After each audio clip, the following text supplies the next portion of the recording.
Hello friends, Mark Holmes here with my buddy CowboyJobu, and as always, thank you guys for watching, commenting, and subscribing to the Jobu Sports Report, because without you guys, this would be nothing, and I mean seriously, this would be nothing. Now, a lot of you guys have been following along with Jobu in Mexico. Hope you guys enjoyed it. Some of you didn't really enjoy it too much, and you missed the regular Jobu Sports Report, but hey, it's the off season. You got to have a little fun.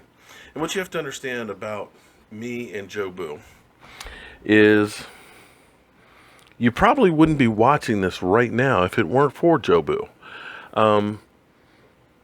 Originally I made that, and I've told the story a few times, so I'm not going to go into it in a lot of detail, but I originally made it because an Eagle fan said that the Cowboys suck so bad that not even Jobu could help them.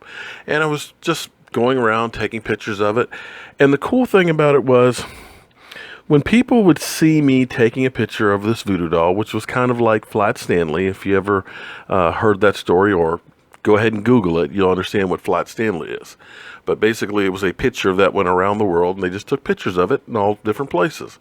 Well, that's how Jobu started out. But strange things started to happen wherever Jobu would go.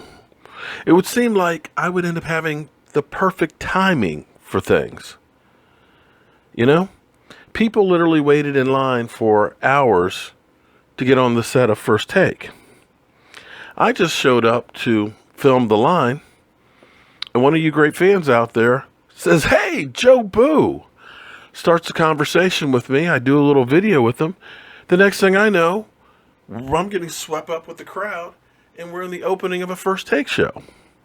It's kind of strange, but strange things like that continue to happen. Charles Haley changes his profile picture to Jobu and then gets in the Hall of Fame. And we just happened to be out front of NFL honors when they announced it. Coincidence? Maybe. But it's still part of the story. So that's how this all got started. Now, I've always been a football fan. I've always talked about football a lot. But most people never really stopped by and listened until they actually saw Jobu, because Jobu is memorable.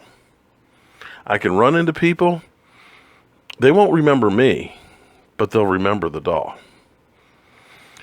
And I can dare say, because of what I do with Jobu, that I've got a great fan right now I was talking to earlier on Twitter, who's a soccer fan, has a soccer club, and loves football, and he stumbled across Jobu. And at first he was a little taken back by what's the deal with the doll. But he grew to really like the show and wants to get a Jobu t-shirt. So shout out to him. I dare say that I have friends in Canada because of all the Canadian people that I met that think Jobu is really cool, and some of them are new subscribers. So welcome to the Jobu Sports Report.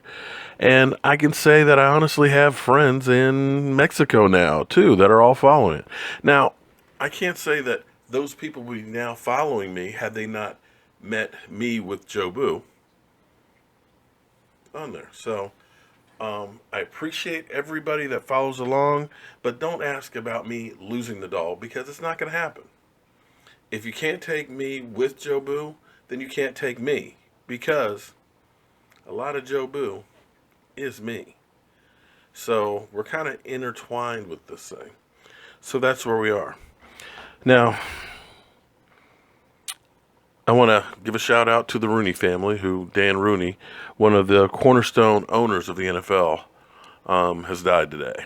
And it's a sad day, because he was actually a really great owner, and one of the main reasons why the Steelers were and always have been a great team and a great organization. So he will definitely be missed in the NFL. Hats off to you, Richard. That's your team, the Steelers.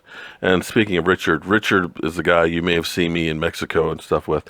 He's a huge Steeler fan, and he's, again, another one of those reasons why Jobu's around. We'll go into that story another time. But anyway, we did have a great time in Mexico. We got a little bit extra mojo. We got a box of Cuban cigars for Jobu. We actually got a nice little Indian mask over there for him. Jobu found his Dallas Cowboys skull, as well as his new shot of rum. That's right. Now that is truly a shot of rum. So we are 2 weeks, only 2 weeks from tonight, exactly, from the NFL Draft 2017 starting. We had a draft class that's got to rank in the top 10 from early indications.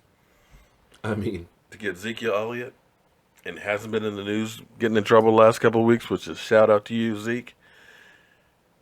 To get Dak Prescott, a guy who forced Tony Romo into retirement. To get a cornerback like Anthony Brown, who's only going to get better.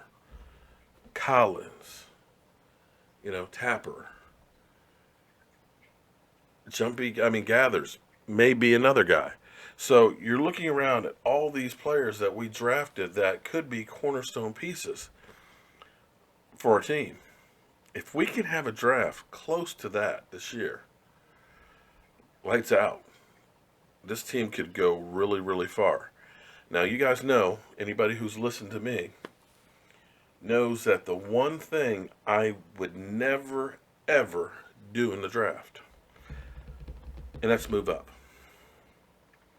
Very rarely have teams moved up and reached for a guy, and it's worked out. When you look at some of the biggest busts in the NFL, it's for guys that were reached for, that were told were going to be the next big thing. You look at RG3, one great season, 3 number ones in a second.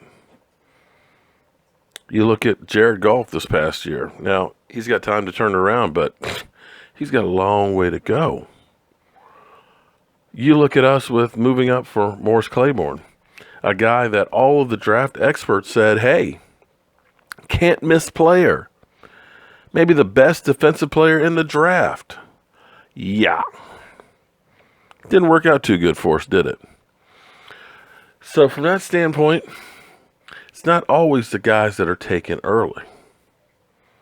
In fact, very rarely is it that those guys are the Hall of Famers. Because I think what happens with a lot of these guys is, like RG3, you're immediately on Sports Illustrated. You're the talk of the town. You get a big fat contract. You're told you're the best out there. And like Doc Walker said, Washington Redskin, former Hog, it's hard to be hungry when your refrigerator's full. Now, I know a bunch of you trolls out there going to say, see, he's a Redskin fan. He's quoting a Redskin. Well, if you're a football fan, you know football all across the NFL. Because believe it or not, other great things happen and are said by other people than Dallas Cowboy fans. Because I can actually say something that George Allen, a man that I absolutely hated growing up, said that was truly true, at least for me.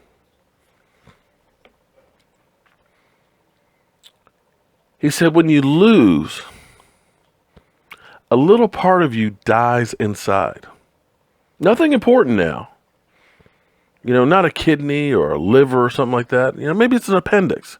But a little piece of you dies when you lose. And I got to tell you, watching the Green Bay Packers beat us twice in the last 3 years in the playoff, I know something died in there. And I'm not sure it's something small either, because I felt those. And that's a great quote. But anyway, back to the draft. You got today and you got tomorrow for an opportunity to win a chance to be at the draft. I'll be there. Jobu will be there. Dak Prescott's doppelganger, he'll be there. And we'll be taking pictures. And this is an opportunity for you to be there and have me taking your picture. United Way with the NFL has its campaign for character education. They're trying to raise money for it. For a $10 donation, You get 100 chances at the draft. And I got to tell you, your odds are really good. And what you can win, first place is a VIP trip to the draft. Now, I know going to Philly is no picnic. Even though they keep saying that the cheesesteak's the capital of the world, tastes more like dog meat to me. But it's in Philly this year. But you get a VIP pass. And that VIP pass will have you on the stage on the third day making a draft pick. That's right, a draft pick at the draft. You get a helmet that's signed by the draft picks, VIP status with the NFL, and I got to tell you, the NFL, when they give you VIP, they do it right. So go to prizio.com/United Way and enter. Contest ends tomorrow. Do it, friends. Do it. Trust me. I want to see one of the Jobu fans win this contest. So anyway, friends, shout out to all you guys. We're back to business now. We got 2 weeks before the draft. We're going to be working hard to get caught up and get you guys the best news that we can on the draft. And one last thing before I end the show tonight. I'm old, as you guys all know. I was born in 1965. Before the internet. Before cell phones. Hell, we still had black and white TV. And I lived through the Cold War. And I gotta say, I'm a little worried. Cruise missiles in Syria. Dropping the mother of all bombs in Afghanistan. Now we've got a carrier group that's off the Korean Peninsula. We got Kim Jong-il thinking about setting off another nuclear device, and us talking about retaliating. You got the Chinese moving 150,000 soldiers to the border. These are scary times. And I pray for all of us, because I now have friends all across the world. Different races, different creeds, different colors, different religions. And all of y'all are my friends. And I would hate to see something happen to any of y'all. So my prayers are for this world. And on that note, I think we all need a refill. I'm Mark Holmes. This is Cowboy Jobu. And I'll talk to you soon. Hey friends, Cowboy Jobu here with Fernando. Fernando, I need some Cuban cigars, buddy. And how much for that box of Cuban cigars? No, wait, whisper to me. Eh? Whisper to me, how much? Very cheap, almost free. You heard him. Come on down here to Mexico, where it's almost free. Wrap them up, Fernando. There you go. Okay. Your dineros? It's strong.